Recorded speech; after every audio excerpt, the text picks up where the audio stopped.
آج ہم مریض کے لیے احکام عبادت میں مریض اور نماز کا باب پڑھیں گے۔ نماز فرض ہے ہر عاقل اور بالغ مسلمان مرد اور عورت پر، اس لیے مریض کے اوپر واجب ہے کہ حسب استطاعت نماز اپنے وقت پر پڑھے اور بلا وجہ نماز کو وقت سے مؤخر نہ کرے، لیٹ نہ کرے۔ قرآن مجید میں اللہ تعالیٰ فرماتے ہیں ان الصلاۃ کانت علی المؤمنین کتابا موقوتا، بے شک مومنوں پر نماز وقت کی پابندی کے ساتھ فرض کی گئی ہے۔ رسول اللہ صلی اللہ علیہ وسلم نے فرمایا نیند میں قصور نہیں، قصور جاگنے کی حالت میں ہوتا ہے، وہ اس طرح کہ تم نماز کو اس حد تک مؤخر کر دو کہ اگلی نماز کا وقت آ جائے۔ یعنی اگر کوئی سو گیا ہے تو اور بات ہے، لیکن اگر جاگ رہا ہے تو ظہر اس وقت میں نہ پڑے جب عصر کی اذان شروع ہو جائے۔ رسول اللہ صلی اللہ علیہ وسلم نے فرمایا اللہ تعالیٰ نے 5 نمازیں فرض کی ہیں، جو شخص اچھی طرح وضو کر کے وقت پر نماز ادا کرے، اطمینان سے رکوع کرے، نماز میں خشوع و خضوع اختیار کرے تو انسان کا اللہ پر ذمہ ہے کہ اسے معاف کر دے، اور جو شخص ان باتوں کو ملحوظ نہ رکھے اس کا اللہ پر کوئی ذمہ نہیں، چاہے تو اسے معاف کر دے چاہے تو عذاب دے۔ تو کیا کیا کرنا ہے؟ وقت پر اچھی طرح وضو کر کے اطمینان سے رکوع اور سجدہ اور خشوع کے ساتھ نماز۔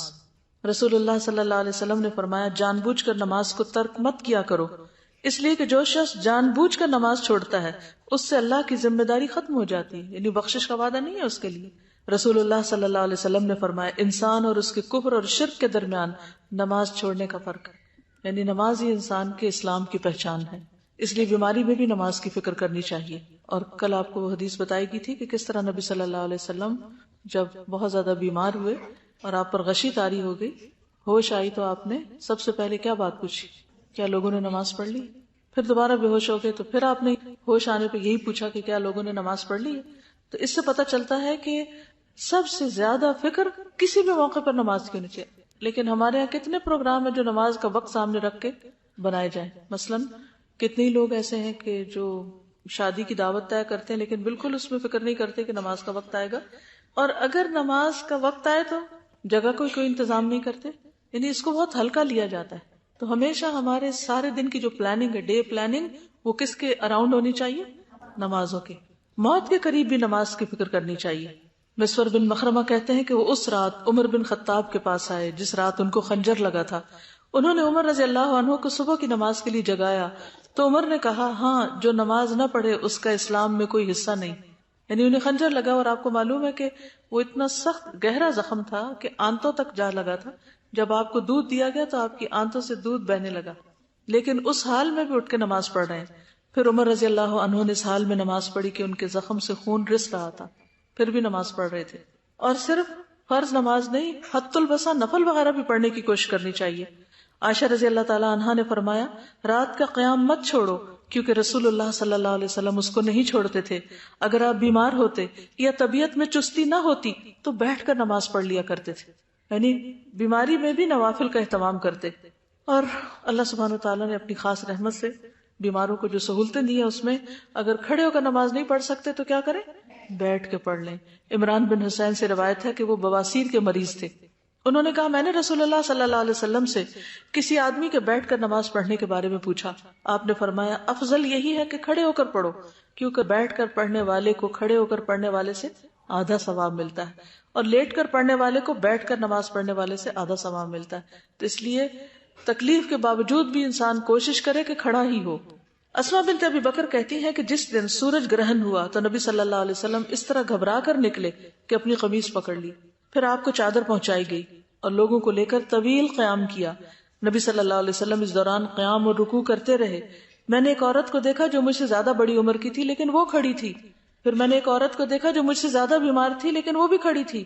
یہ دیکھ کر میں نے سوچا کہ تم دونوں سے زیادہ تو ثابت قدمی کے ساتھ کھڑے ہونے کی حقدار میں ہوں کہ جو صحت مند ہوں، کیونکہ بہت طویل رکوع تھے، طویل سجدے تھے، تو کھڑی نہیں ہو پا رہی تھی، تو انہوں نے سوچا بیٹھ جاؤں، لیکن انہوں نے دیکھا کہ ایک بیمار کھڑی ہے اور ایک عمر رسیدہ کھڑی ہے، تو انہوں نے کہا میں بھی کھڑی ہو جاتی ہوں۔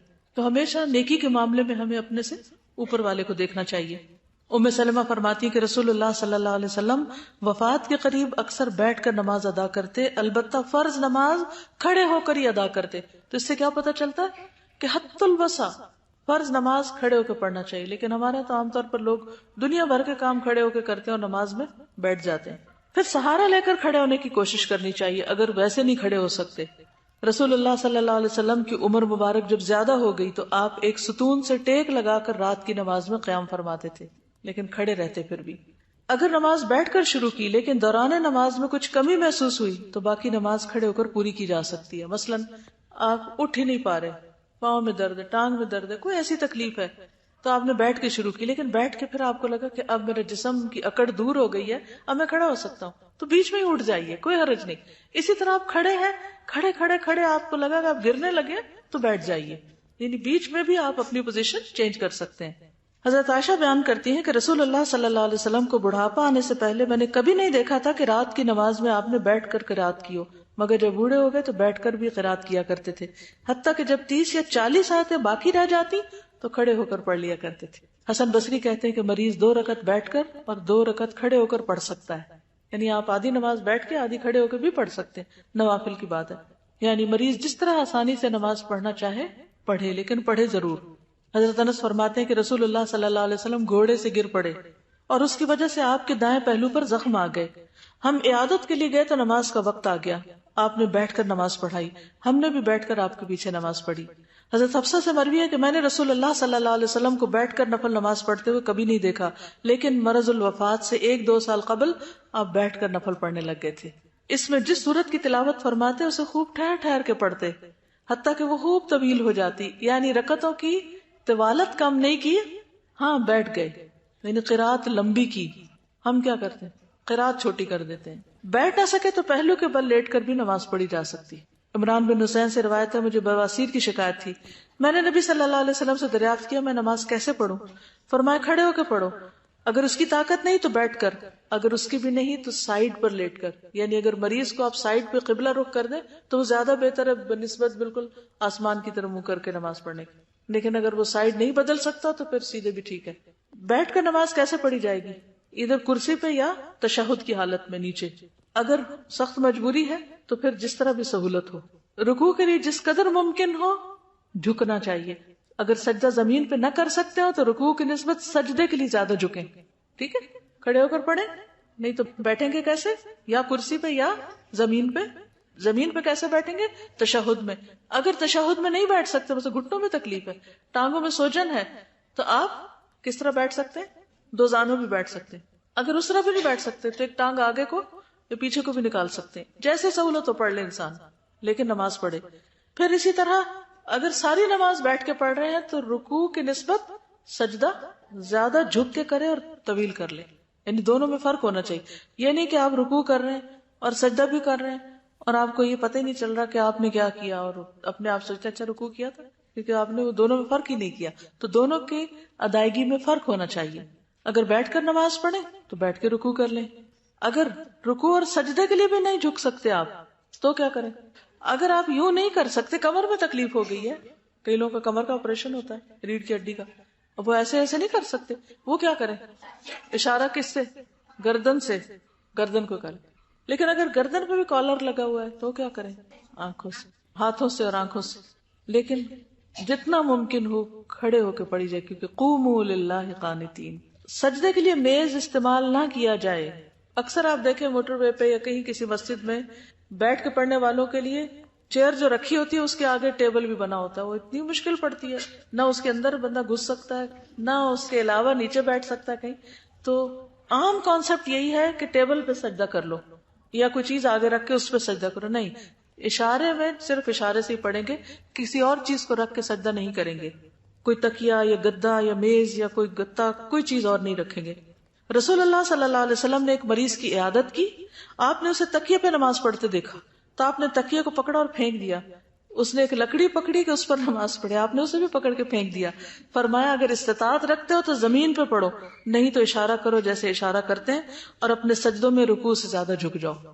تو یہ واضح حدیث ہے جس سے پتہ چلتا ہے کہ میز وغیرہ پہ سجدہ نہیں کیا جائے گا، کیونکہ بہت سے لوگوں کی تسلی نہیں ہوتی، وہ کہیں نہ کہیں ماتھا ٹیکنا چاہتے ہیں۔ لیٹ کے نماز ادا کرنا، لیٹ کر نماز پڑھنے کی صورت میں قبلہ رخ ہونا اور دائیں پہلو پر لیٹنا افضل ہے، رائٹ سائڈ پہ۔ اگر یہ ممکن نہ ہو سکے تو جس طرف ممکن ہو اسی طرح منہ کر کے نماز ادا کی جائے گی اور یہ نماز درست ہوگی۔ عطا کہتے ہیں کہ اگر قبلہ رخ ہونے کی بھی طاقت نہ ہو تو جدھر رخ ہو ادھر ہی پڑھ لو۔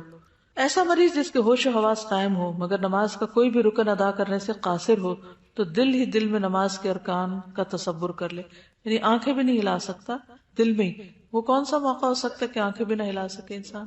جی، کاموں میں تو ہوش بھی نہیں ہوتی، لیکن اگر کچھ ہوش ہے، وہ سن رہا ہے باتیں اور اس کو پتہ چل رہا ہے نماز کا وقت ہو گیا، یعنی قومے میں ہونے کا مطلب یہ نہیں کہ دماغ بھی سو گیا، بعض اوقات مریض سن رہے ہوتے ہیں، تو اس صورت میں اگر وہ نہ ہل سکتا ہے، نہ آنکھ ہلتی ہے، نہ کچھ بھی، اور غنودگی کسی کیفیت ہے، تو دل میں ہی پوری نماز پڑھ لے۔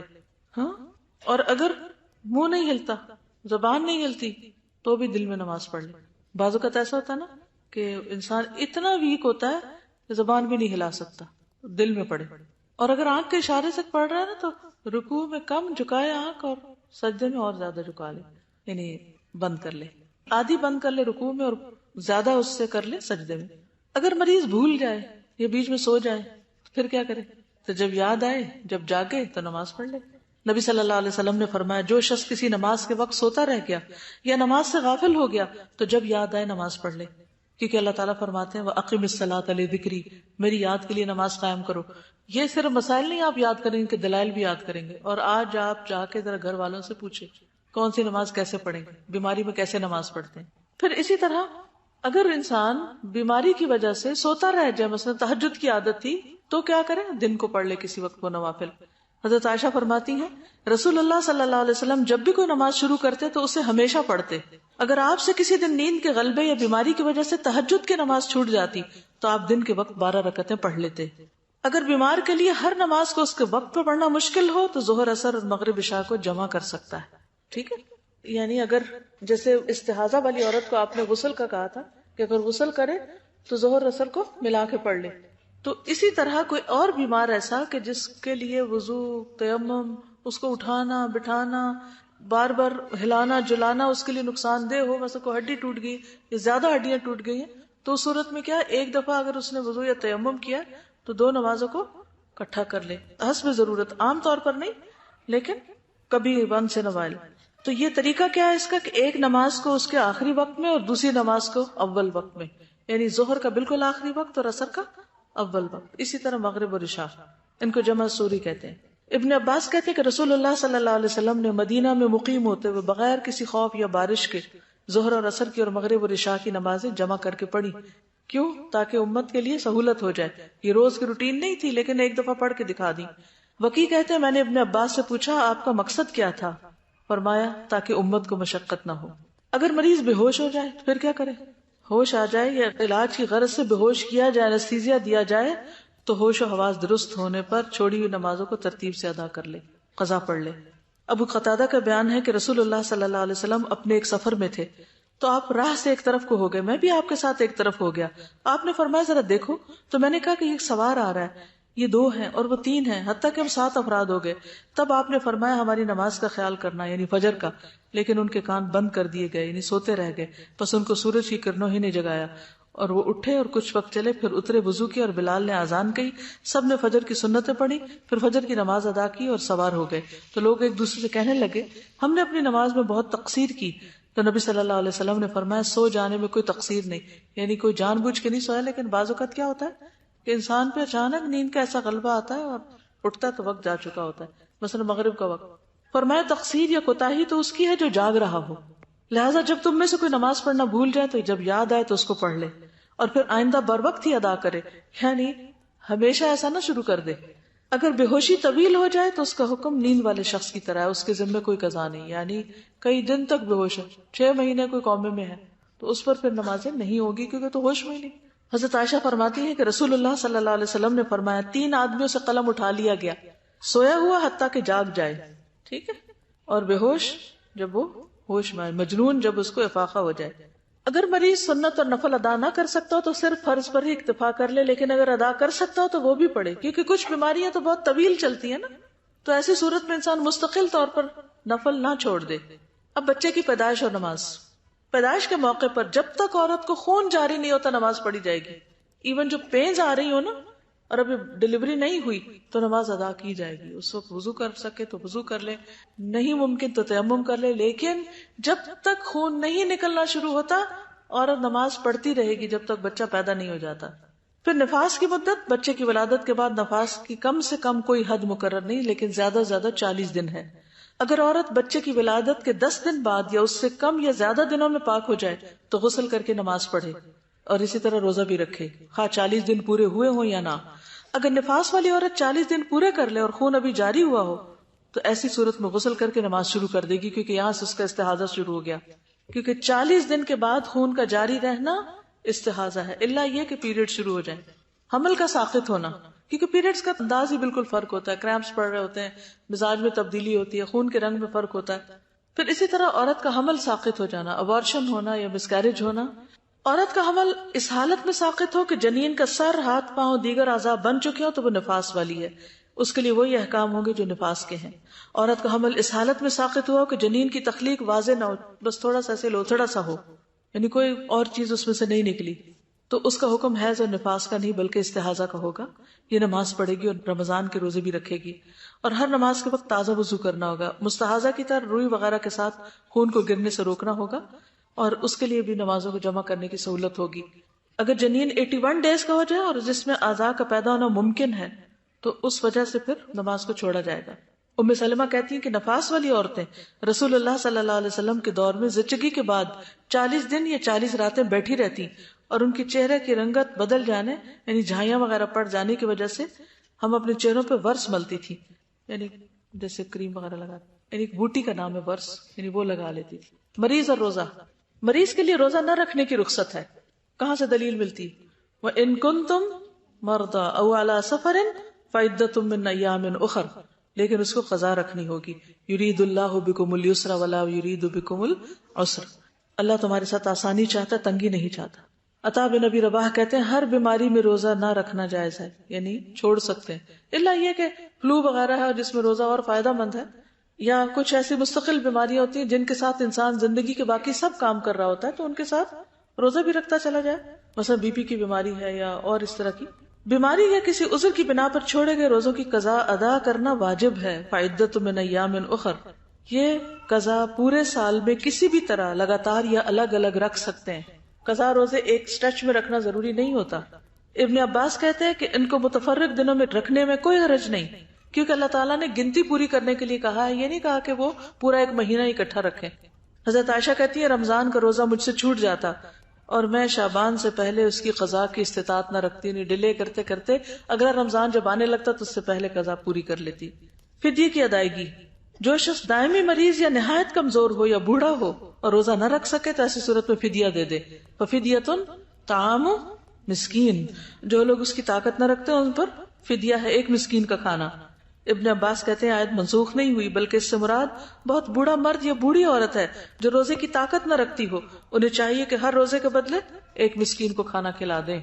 اور کھانا کھلانے کے لیے ضروری نہیں کہ خود پکا کے کھلائیں، آپ ان کو راشن وغیرہ بھی دے سکتے ہیں یا روپے پیسے بھی دے سکتے ہیں۔ انس بن مالک جب بہت بوڑھے ہو گئے، کیونکہ ان کی لمبی زندگی کی دعا کی تھی نبی صلی اللہ علیہ وسلم نے، تو وہ 1 سال یا 2 سال رمضان میں روزانہ ایک مسکین کو روٹی اور گوشت دے دیتے اور روزہ نہ رکھتے تھے۔ ہر روزے کے بدلے میں مسکین کو ایک اوسط درجے کا کھانا دینا ہوگا، نہ بہت لیوش اور نہ ہی بالکل ہی نہ ہونے کے برابر۔ کہا جاتا ہے کہ ایسا ہی جیسے انسان خود کھاتا ہے اسی درجے کا، اور اگر ویسے کاؤنٹ کرنا ہو تو ایک مسکین کے لیے نصف صاع ہے۔ فدیے میں کھانا کھلانا افضل ہے، یعنی کہ فدیہ پیسے دینے کے بجائے کھانا کھلائے تو زیادہ افضل ہے، کیونکہ قرآن مجید میں کیا کہا کہ طعام و مسکین، یعنی کھانا دے۔ اکٹھے بھی فدیے کی رقم دی جا سکتی ہے اور راشن بھی دیا جا سکتا ہے، یعنی اکٹھا فدیہ رقم کی صورت میں بھی دیا جا سکتا ہے اور راشن کی صورت میں بھی۔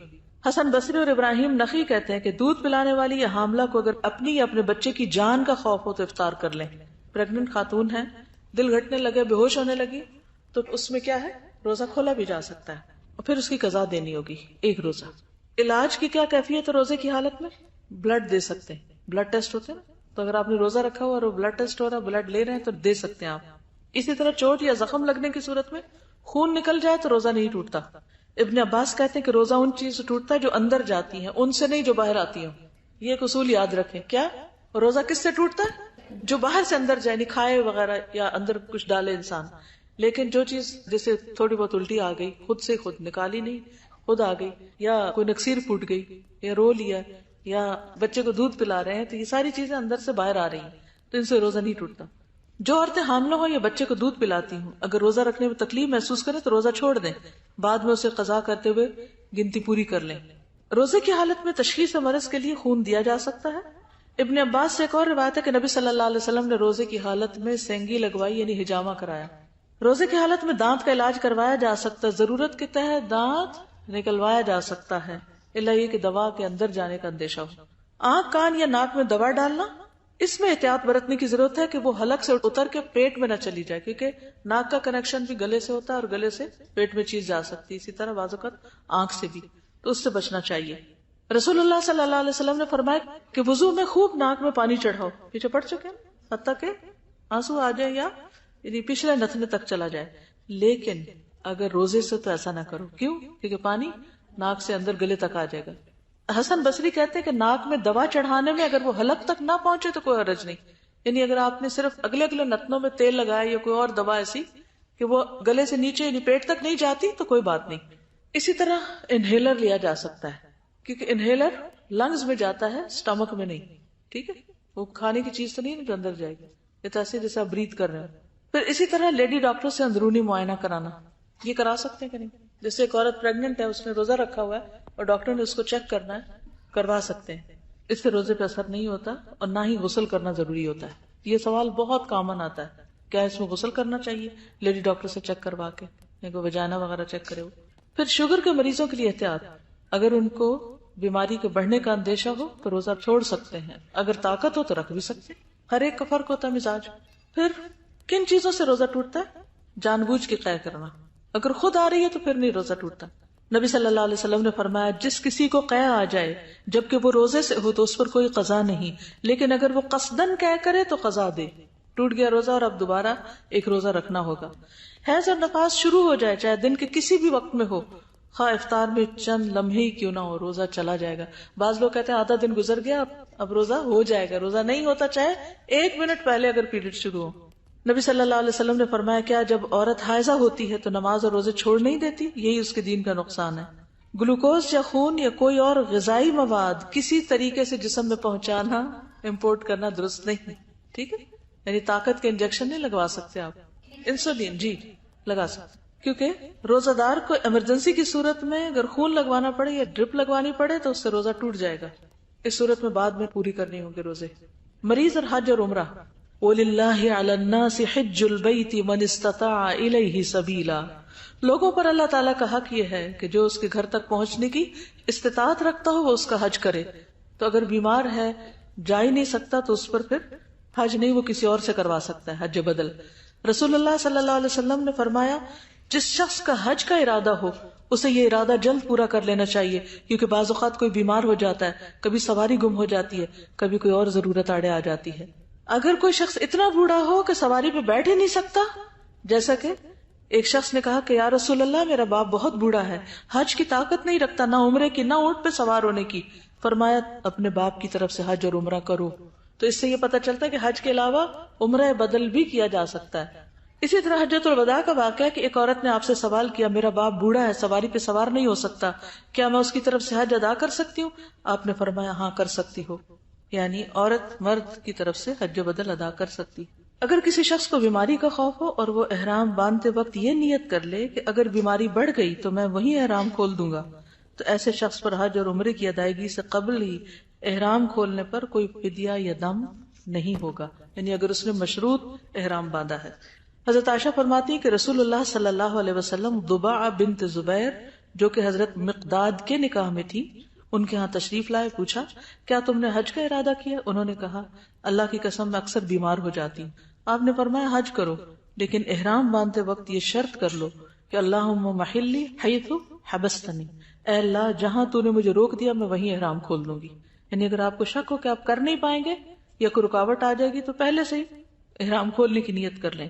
بیماری یا سر کی تکلیف کے باعث یوم النحر یعنی 10 ذی الحجہ سے قبل سر کے بال اتروانے اور احرام کھولنے پر فدیہ کے طور پر 3 روزے رکھنا ہوں گے، یا صدقہ 6 مسکینوں کا کھانا دینا ہوگا، یا ایک جانور بکری کی قربانی دینا ہوگی.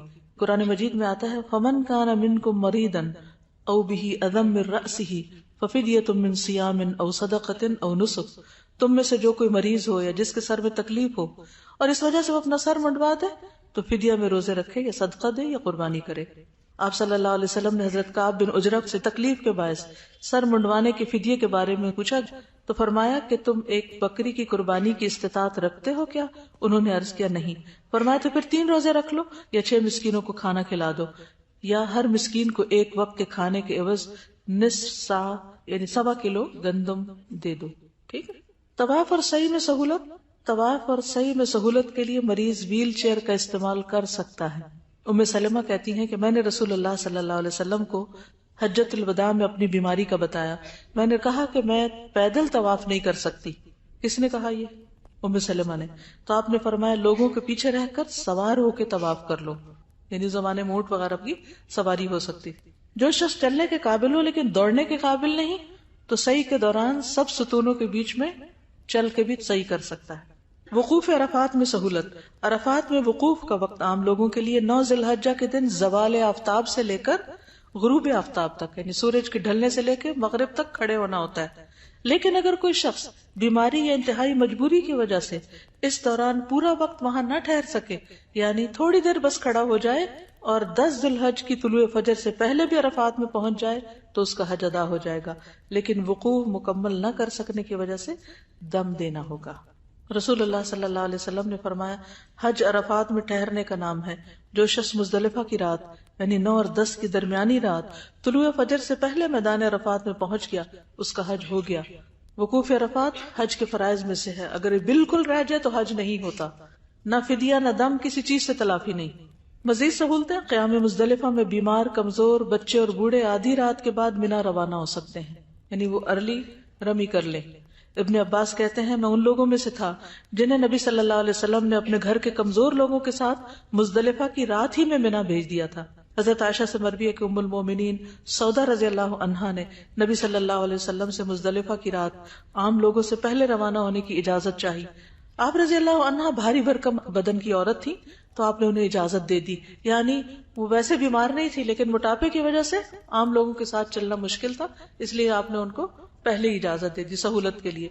اسی طرح رمی کی سہولت ہے، جو شخص چل نہیں سکتا، جا نہیں سکتا، رمی کر نہیں سکتا، ویل چیئر پہ ہے تو کوئی دوسرا اس کی طرف سے نیابتاً رمی بھی کر سکتا ہے، مریض، بچہ، بوڑھا وغیرہ۔ مدرجہ ذیل صورتوں میں جانور قربان کرنا یعنی دم لازم آئے گا۔ نمبر 1، اگر حاجی بیماری کے باعث ایام تشریق کی راتیں مینا میں نہ گزار سکے، ہاسپٹل میں ہے مثلا اور وہ مینا میں نہیں مکہ میں ہے اور وہ جا ہی نہیں سکا، وہاں رہ ہی نہیں سکا، تو وہ دم دے دے گا۔ رمی نہ کر سکے یا کوئی اور بھی اس کی طرف سے رمی نہ کرے، رمی رہ گئی تو پھر اس صورت میں کیا کرے؟ دم دے دے۔ وآخر دعوانا ان الحمدللہ رب العالمین۔ اللہ تعالی ہم سب کو ہر حال میں بہترین نماز کی توفیق عطا فرمائے۔ سبحانک اللہم وبحمدک، اشہد ان لا الہ الا انت، استغفرک واتوب الیک۔ السلام علیکم ورحمۃ اللہ وبرکاتہ۔